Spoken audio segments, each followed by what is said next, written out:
The topic of discussion for this video is physiological changes in pregnancy. Hello dear students, myself Dr. Maddineni Srinivas, your dermatology faculty from Bharat. So let us begin the discussion with the skin changes which can occur in the pregnancy, which are broadly classified into three possibilities. One is of course physiological changes which we are going to cover in this video, and also you should remember there are certain specific dermatoses which can occur in pregnancy, like for example pemphigoid gestationis, polymorphic eruption of the pregnancy, and intrahepatic cholestasis. And also there are certain modifications of certain conditions which can occur in the pregnant woman. What are those? Any tumor or any autoimmune connective tissue disorder, like for example SLE, and also certain infections. They are going to show certain modifications when compared to the normal population. So we are going to see these two in separate videos. So let us begin our discussion with the physiological changes in the pregnancy. Of course, we are going to begin the discussion with pigmentary changes. So remember, there is going to be hyperpigmentary skin changes bilaterally over the cheeks, which is called as melasma. Specifically in pregnancy, melasma is what is called as cloasma, and it is also called as mask of pregnancy, and it is usually seen in the second of the pregnancy in you up to 70% of the women. Remember one more point, if the darker skin type individuals are going to have the melasma, then it is going to be mostly persistent even after the delivery. So this is important for counseling the patients. Next is going to be darkening of the linea alba, areola, and also the genital skin, and this is what is called as a linea nigra, the linea alba which is becoming hyperpigmented. And melanocytic nevi, they may transiently darken and also enlarge symmetrically due to the stretching of the skin which occurs during the pregnancy. The basic pathogenesis behind these pigmentary changes, you can remember, it is due to the estrogen or progesterone and also melanocyte stimulating hormone, MSH. Now coming to the changes in the hair, the changes in the hair are very much interesting because during the pregnancy there is going to be increase in the anagen phase, which is going to cause the thickening of the hair, dense hair will be seen. Whereas unfortunately and also predictably, it is going to be followed by a hair loss, which is described as postpartum telogen effluvium. And this shedding can last anywhere up to 12 months to 15 months, right?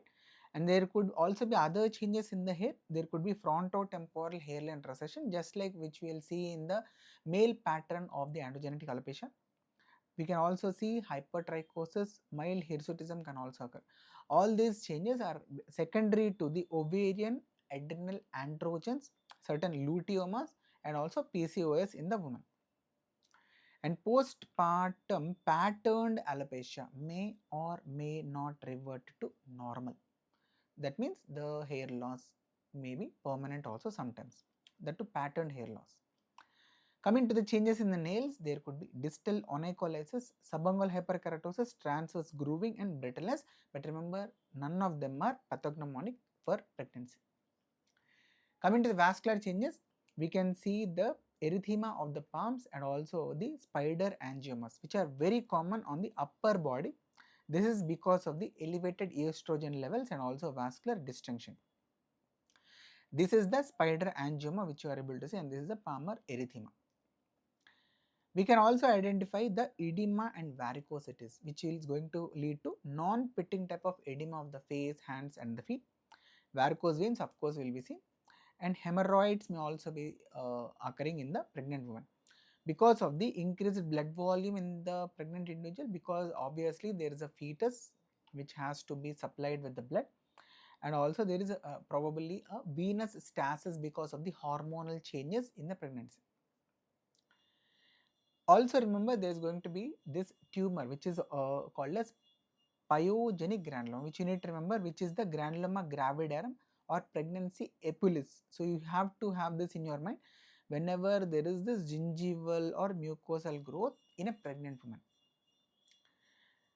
So clinically obvious changes are most pronounced during the third trimester, that is we can say at the fag end of the pregnancy, and most changes regress spontaneously following the delivery, right?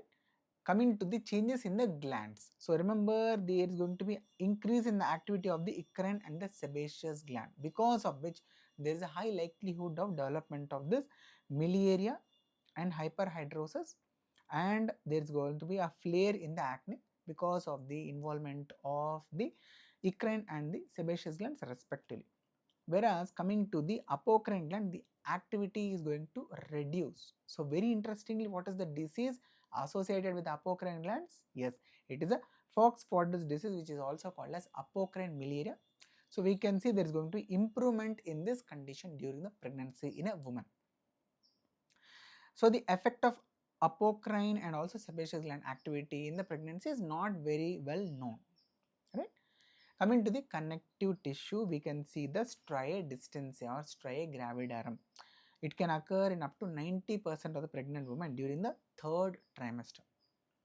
What are the features? We are going to see the linear pink purple atrophic bands appearing perpendicular to the skin tension lines, that is the cleavage lines, that is the Langer's lines, okay, which can be present over the abdomen, breast and the thighs.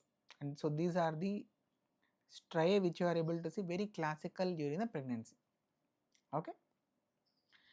We can also see the skin tags are going to increase in the size and also in the number, and specifically in the pregnancy, this is what is called as molluscum fibrosum gravidarum, molluscum fibrosum gravidarum, and these can occur anywhere over the body and usually they regress after the delivery. Coming to the immunologically, so this is the skin tag you are able to see, it is going to increase in size and number. Coming to the immunological status, it's going to be very interesting here. So it's basically a concept during the pregnancy, there is going to be a fetus. So to prevent the rejection of the fetus, the cell mediated immunity, which is basically Th1, it is going to be down regulated. So because of this, what will happen? The conditions, diseases which are related to Th1 are going to show improvement. For example, it is a psoriasis.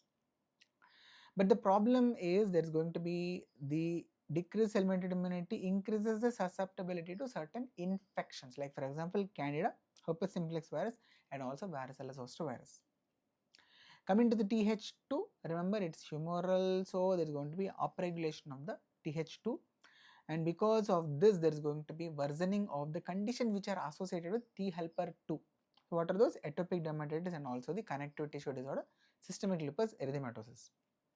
Mucosa, there is going to be this Jackmimmer-Chadwick sign where there is going to be bluish or purplish discoloration, basically because of the vascular congestion of the cervix and also vaginal mucosa. Coming to the Goodell sign, we are going to see significant softening of the vaginal portion of the cervix, right?